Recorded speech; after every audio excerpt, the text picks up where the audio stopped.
आकाशवाणी लखनऊ से प्रस्तुत हैं प्रादेशिक समाचार।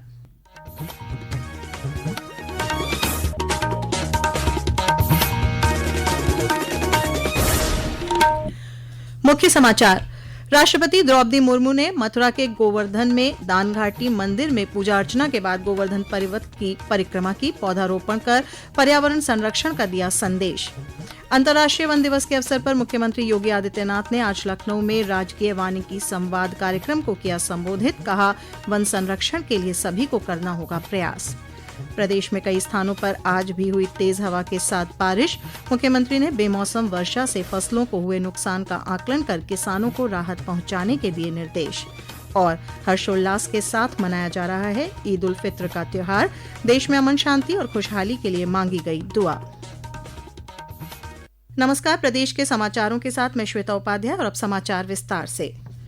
राष्ट्रपति द्रौपदी मुर्मू ने उत्तर प्रदेश के 3 दिवसीय दौरे के अंतिम दिन आज मथुरा के गोवर्धन में दान घाटी मंदिर में पूजा अर्चना की। इसके बाद उन्होंने पारंपरिक गोवर्धन पर्वत की परिक्रमा की। राष्ट्रपति ने गोवर्धन पर्वत की तलहटी में पौधारोपण कर पर्यावरण संरक्षण का संदेश दिया। इस अवसर पर उन्होंने कहा कि धार्मिक स्थलों की पवित्रता बनाए रखने के साथ साथ उनका पर्यावरण संतुलन भी बेहद आवश्यक है। उन्होंने लोगों से अधिक पेड़ लगाने और प्रकृति की रक्षा करने की अपील की। प्रदेश के 3 दिवसीय दौरे के दौरान उन्होंने अयोध्या में चैत्र नवरात्र के पहले दिन श्री राम जन्मभूमि मंदिर के दर्शन किए। इसके बाद उन्होंने वृंदावन के इस्कॉन मंदिर और प्रेम मंदिर में पूजा अर्चना की। मुख्यमंत्री योगी आदित्यनाथ ने कहा कि वन संरक्षण केवल मानव सभ्यता के लिए ही नहीं बल्कि संपूर्ण जीव सृष्टि के लिए महत्वपूर्ण है।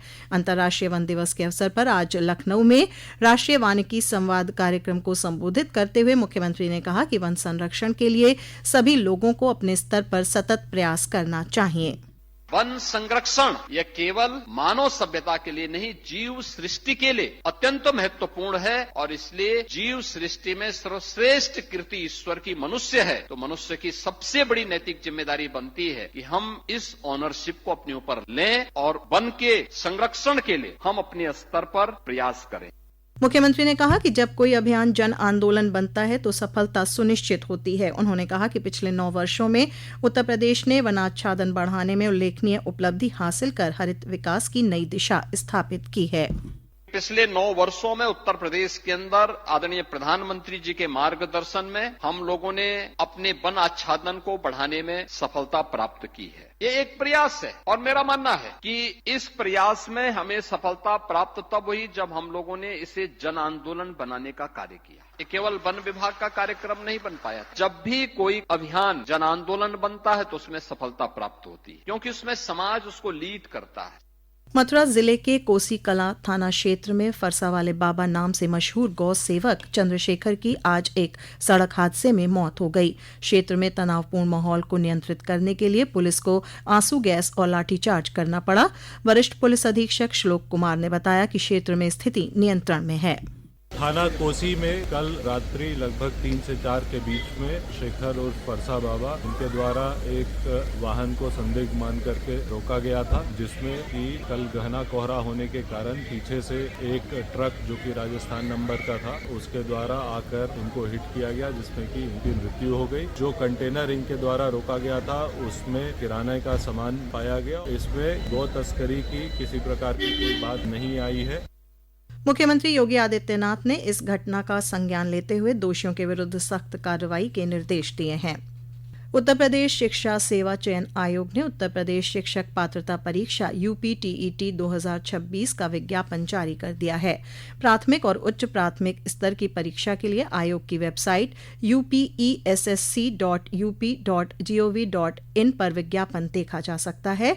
आयोग ने ऑनलाइन आवेदन के लिए 1 टाइम रजिस्ट्रेशन OTR अनिवार्य किया है। 27 मार्च से ऑनलाइन आवेदन किए जा सकेंगे। पूर्वी और पश्चिमी उत्तर प्रदेश के कई जिलों में कल से शुरू हुई बारिश और तेज हवा का सिलसिला आज भी जारी है। प्रदेश में बेमौसम हुई वर्षा को गंभीरता से लेते हुए मुख्यमंत्री योगी आदित्यनाथ ने अधिकारियों को अलर्ट मोड में रहने के निर्देश दिए हैं।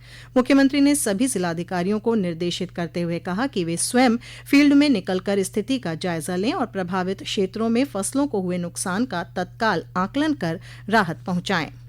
ये समाचार आप आकाशवाणी लखनऊ से सुन रहे हैं। ताज़ा समाचार जानने के लिए आप हमारी वेबसाइट newsonair.gov.in पर लॉगिन कर सकते हैं। इसके साथ ही आप प्रादेशिक समाचारों का ये बुलेटिन हमारे YouTube channel news on AIR Lucknow पर भी सुन सकते हैं। प्रदेश भर में आज ईद उल फित्र का त्योहार हर्षोल्लास के साथ मनाया जा रहा है। रमजान के पवित्र महीने के बाद आने वाला यह त्योहार भाईचारे और सौहार्द का संदेश देता है। मस्जिदों और ईदगाहों में बड़ी संख्या में मुस्लिम भाइयों ने एकत्र होकर नमाज अदा की और देश में अमन, शांति और खुशहाली के लिए दुआ की। नमाज के बाद एक दूसरे के गले मिलकर ईद की मुबारकबाद दी। लखनऊ प्रतिनिधि की एक रिपोर्ट। लखनऊ में ईद की नमाज मुख्य रूप से दारुल उलूम नदवतुल उलमा, ऐशबाग ईदगाह, बड़ा इमामबाड़ा स्थित आसिफ मस्जिद और टीले वाली मस्जिद में अदा की गई। ऐशबाग स्थित ईदगाह में भारतीय जनता पार्टी के वरिष्ठ नेता और पूर्व उप मुख्यमंत्री डॉक्टर दिनेश शर्मा, समाजवादी पार्टी के राष्ट्रीय अध्यक्ष अखिलेश यादव और कांग्रेस के प्रदेश अध्यक्ष अजय राय ने नमाजियों से मिलकर उन्हें ईद की मुबारकबाद दी। प्रदेश में कई स्थानों पर ईद पर लगने वाले मेलों का आयोजन भी किया जा रहा है। मुमताज अली, आकाशवाणी समाचार, लखनऊ। उधर हमीरपुर, चित्रकूट, कानपुर, महोबा, रायबरेली, अमरोहा, शामली, हापुड़, इटावा और गोरखपुर सहित विभिन्न जनपदों में ईद उल फित्र की नमाज अदा की गई। ईद की नमाज के दौरान प्रशासन ने सुरक्षा के व्यापक बंदोबस्त किए थे। वहीं मथुरा में शाही जामा मस्जिद सहित सदर बाजार की मस्जिदों में नमाजियों ने नमाज अदा की। एक रिपोर्ट।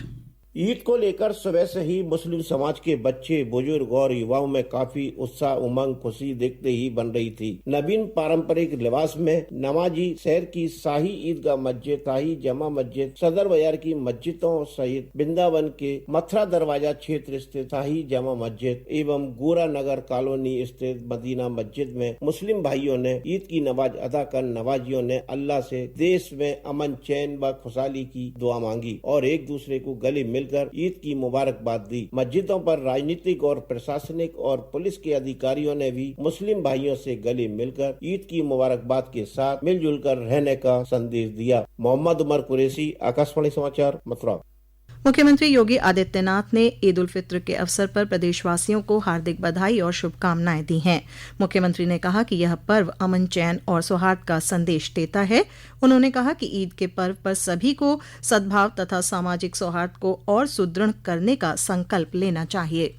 चैत्र नवरात्र के तीसरे दिन आज श्रद्धालु माता के तीसरे स्वरूप मां चंद्रघंटा की पूजा आराधना कर रहे हैं। सहारनपुर के सिद्धपीठ मां शाकंभरी देवी मंदिर में इस अवसर पर बड़ी संख्या में श्रद्धालु दर्शन पूजन के लिए पहुंच रहे हैं। पेश है एक रिपोर्ट। सहारनपुर के सिद्धपीठ मां शाकंभरी देवी मंदिर में चैत्र शुक्ल पक्ष के प्रथम नवरात्र से भव्य मेले का आयोजन किया जा रहा है। देश भर से बड़ी संख्या में श्रद्धालु माता के दर्शन के लिए पहुंच रहे हैं। आज श्रद्धालुओं ने मां चंद्रघंटा के स्वरूप की पूजा अर्चना कर परिवार की कुशलता की कामना की। यहाँ का प्रमुख प्रसाद सराल माना जाता है। मंदिर में आने वाले श्रद्धालु परंपरा के अनुसार पहले बाबा भूरादेव के दर्शन करते हैं, उसके बाद मां शाकंभरी देवी के दर्शन कर प्रसाद अर्पित करते हैं। समूचे मंदिर परिसर में आध्यात्मिक माहौल बना हुआ है। विजयन सैनी, आकाशवाणी समाचार, सिद्धपीठ शाकंभरी देवी, सहारनपुर। श्री राम मंदिर ट्रस्ट के महासचिव चंपत राय ने आज अयोध्या में ट्रस्ट की बैठक के बाद बताया कि आगामी 2 अप्रैल को हनुमान जयंती के अवसर पर राम मंदिर परिसर में बने हनुमान जी के मंदिर पर ध्वजारोहण किया जाएगा। और अब अंत में मुख्य समाचार एक बार फिर। राष्ट्रपति द्रौपदी मुर्मू ने मथुरा के गोवर्धन में दान घाटी मंदिर में पूजा अर्चना के बाद गोवर्धन पर्वत की परिक्रमा की। पौधारोपण कर पर्यावरण संरक्षण का दिया संदेश। अंतर्राष्ट्रीय वन दिवस के अवसर पर मुख्यमंत्री योगी आदित्यनाथ ने आज लखनऊ में राजकीय वानिकी संवाद कार्यक्रम को किया संबोधित। कहा, वन संरक्षण के लिए सभी को करना होगा प्रयास। प्रदेश में कई स्थानों पर आज भी हुई तेज हवा के साथ बारिश। मुख्यमंत्री ने बेमौसम वर्षा से फसलों को हुए नुकसान का आकलन कर किसानों को राहत पहुंचाने के दिए निर्देश। और हर्षोल्लास के साथ मनाया जा रहा है ईद उल फित्र का त्योहार। देश में अमन, शांति और खुशहाली के लिए मांगी गई दुआ। इसी के साथ प्रादेशिक समाचारों का ये बुलेटिन समाप्त हुआ। अगला बुलेटिन रात 8 बजे FM पर प्रसारित किया जाएगा।